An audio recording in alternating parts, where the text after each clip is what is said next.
Kovai Saibaba colony பகுதியில் உள்ள கங்கா மருத்துவமனை நிறுவனர் நாள் விழா நடைபெற்றது.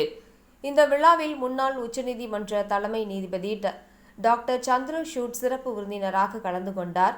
விழாவில் 11வது நிறுவனர் தின விழா நினைவு பரிசை மருத்துவமனையின் தலைவர் கனகவள்ளி சண்முகநாதன் வழங்கிட, அவற்றை உச்சநீதிமன்ற முன்னாள் தலைமை நீதிபதி சந்திரசூட் பெற்றுக்கொண்டார்.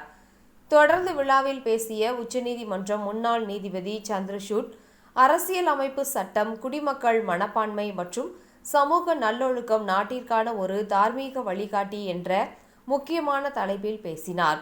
இந்திய அரசியல் அமைப்பின் 75வது ஆண்டில் நாம் பேசும்போது நிறுவனங்கள் மற்றும் கோட்பாடுகள் பற்றி மட்டுமல்ல, அன்றாட வாழ்க்கையில் நாட்டின் லட்சியங்களை அர்த்தமுள்ளதாக்கும் மதிப்புகள், மனநிலைகள் மற்றும் குடிமை பழக்க வழக்கங்கள் பற்றியும் பேச வேண்டும்.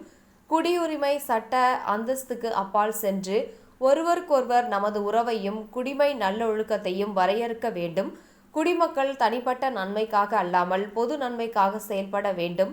தார்மீக அர்ப்பணிப்பு அவசியம். கொரோனா காலத்தில் பலர் கொரோனாவால் பாதிக்கப்பட்டனர். அப்போது உச்சநீதிமன்றம் தாமாக முன்வந்து வழக்கு விசாரணை நடத்தி மக்கள் அனைவருக்கும் இலவச தடுப்பூசியை கொடுக்க வேண்டும் என உத்தரவிட்டது. AI போன்ற நவீன தொழில்நுட்பங்கள் அதிக அளவில் வந்துள்ளது. நீதிமன்றங்களில் நவீன தொழில்நுட்பங்களை கையாளுவது மூலம் வழக்குகள் தேங்குவதை குறைக்கலாம் என கூறினார்.